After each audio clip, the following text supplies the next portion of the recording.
పంచిపెడతారంట. ఈ దేశ ప్రధానమంత్రి ఈ రకంగా మాట్లాడడం ఈ దేశానికి గౌరవమా అని నేను అడుగుతున్నా. ఈడున్న మా మిత్రులందరూ, మీ నాయనలు, మీ చిన్నాయనలు, మీ తాతలు, చిన్న తాతలు, పెద్ద తాతలు, లేకపోతే మీ అన్నదమ్ములు తండ్రి కొడుకుకు ఆస్తి ఇవ్వాలన్నా చట్టం ఉంది, చట్ట ప్రకారం ఆస్తి బదిలీ చేయాలి. అన్నదమ్ములు ఆస్తులు పంచుకోవాలన్నా చట్ట ప్రకారం పెద్ద మనుషులను కూర్చొని తెంచుకొని విరాసత్ తీసుకొని విరాసత్ ప్రకారం అన్నదమ్ముల ఆస్తులు తీసుకోవాలి. ఒకటి ఆస్తి ఇంకోటి ఆస్తికి మారాలంటే సబ్ రిజిస్ట్రార్లో పోయి రిజిస్ట్రేషన్ చేసి మొత్తం కనుక్కోవాలి. ఒకవేళ ఎవడన్నా దొంగ డాక్యుమెంట్లు వేసి కేటీఆర్ లాకటో చేసుకున్నా, మన మల్లన్న లాకటోళ్ళు ఏమన్నా భూమి గుంజుకున్నా పోలీస్ స్టేషన్లకు పిలిపించి ఈపులు వలగొట్టి మళ్ళీ ఏమైనా ఆస్తి వానికి ఇస్తారు. ఇంత చట్టబద్ధత ఈ దేశంలో ఉంది. మరి ఎట్లా హిందువుల ఆస్తులు గుంజుకొని ముస్లింలకు పంచిపెడతారని ఈ దేశ ప్రధానమంత్రి అంటాడు. డాక్టర్ బాబాసాహెబ్ అంబేద్కర్ రచించిన రాజ్యాంగం మీద ఒట్టేసి ప్రధానమంత్రి బాధ్యత తీసుకున్న నరేంద్ర మోడీ, నీకు ఇది తగునా?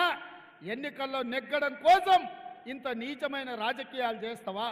మతాల మధ్యలో చిచ్చుపెట్టి, ప్రాంతాల మధ్యలో చిచ్చుపెట్టి, భాషల మధ్యలో చిచ్చుపెట్టి ఈ దేశాన్ని సర్వనాశనం చేసి భారతీయ జనతా పార్టీ గెలవాలంటుంటే కమ్యూనిస్టునని చెప్పుకునే ఈటెల రాజేందర్ ఎక్కడ తలకాయ పెట్టుకుంటావని నేను అడుగుతున్నా. మీ నాయకుడు, ఈ దేశానికి ప్రధానమంత్రిగా ఉన్న నరేంద్ర మోడీ ఇంత నీచంగా మాట్లాడుతుంటే ఇంకా భారతీయ జనతా పార్టీకి ఓట్లేమని నువ్వు ఎట్లా అడుగుతావు ఈటెల రాజేందర్ అని నేను అడగదలుచుకున్నా. ఇవాళ మిత్రులారా, మీరు ఆలోచన చేయండి. ఇవాళ ఈ వేదిక మీద ఇక్కడ ఉన్నోళ్ళు వేలాది మంది శివుడి భక్తులు ఉన్నారు. కీసర్లో మనం శివరాత్రికి పెద్ద ఎత్తున దర్శనం చేసుకుంటాం. యాదగిరిగుట్ట లక్ష్మీ నరసింహస్వామి భక్తులు ఉన్నారు. గుట్టకు పోయి మనం మొక్కు తీర్చుకుంటాం, పిల్లలకు తల వెంట్రుకలు ఇచ్చొస్తాం. రాముడు భక్తులు ఉన్నారు.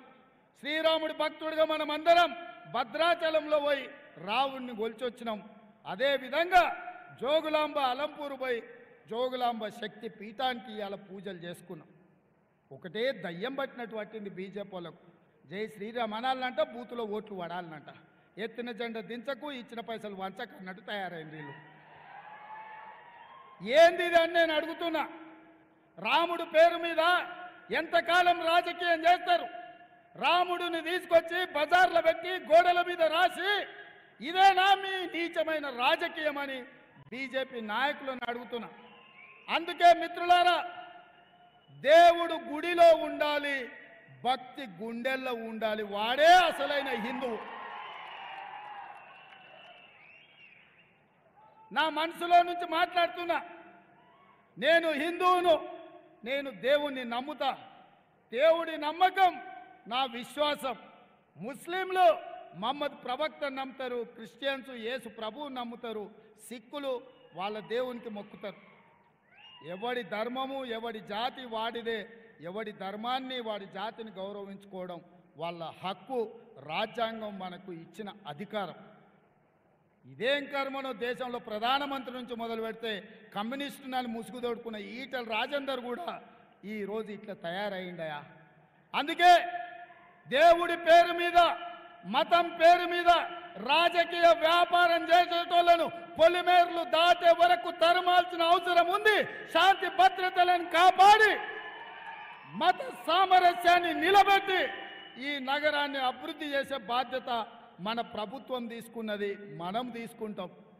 అందుకే మిత్రులారా, ఇవాళ వివేకంతో మనం వ్యవహరించాలి.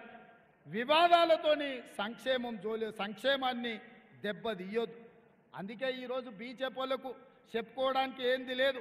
పేదవాడికి ఇల్లు ఇచ్చింది లేదు, నిరుద్యోగులకు ఉద్యోగాలు ఇచ్చింది లేదు, జన్ధన్ ఖాతాలో పైసలు వేసింది లేదు, రైతులను కాపాడింది లేదు. ఈరోజు ప్రపంచంలో ఉండే 125 దేశాలలో ఆకలి మీద ఒక సర్వే చేసిరు. ఏ దేశంలో ఆకలి ఎక్కువ ఉంది, పేదలు అన్నం దొరకక చస్తున్నారని సర్వే చేస్తే భారతదేశం 111వ స్థానంలో నిలబడ్డది. 125 దేశాలు ఉంటే ఈ దేశం ఆకలి ఇండెక్స్లో 111వ స్థానంలో ఉంది. నిజంగా నరేంద్ర మోడీ గారు సిగ్గుతో తల వంచుకోవాలి. పాకిస్తాన్, బంగ్లాదేశ్ కంటే భారతదేశం వెనుకబడ్డది. ఇంత దరిద్రం దేశంలో తాండవిస్తుంటే మతం ముసుగులో రాజకీయ ప్రయోజనం కోసం ప్రయత్నం చేయడం ఇది మంచిదా? ఇట్లాంటి నరేంద్ర మోడీతోని కల్వకుంట్ల చంద్రశేఖరరావు చీకటి ఒప్పందం చేసుకొని ఇక్కడ అభ్యర్థిని ఎట్లాంటి వాళ్ళని పెట్టినరో చూడండి. టీఆర్ఎస్ కేసే ప్రతి ఓటు మూసీలేసినట్టే అది రాజేందర్కు పరోక్షంగా ప్రయోజనం ఉంటుంది. అందుకే టీఆర్ఎస్ కార్యకర్తలకు నాయకులకు నేను విజ్ఞప్తి చేస్తున్నా, మీ నాయకుడు ఎప్పుడో మిమ్మల్ని తాకట్టు పెట్టిండు, నరేంద్ర మోడీకి తెగ నమ్మిండు. అందుకే మీరున్నది టీఆర్ఎస్లో అయినా మీరు వెయ్యాల్సింది కాంగ్రెస్ పార్టీకి.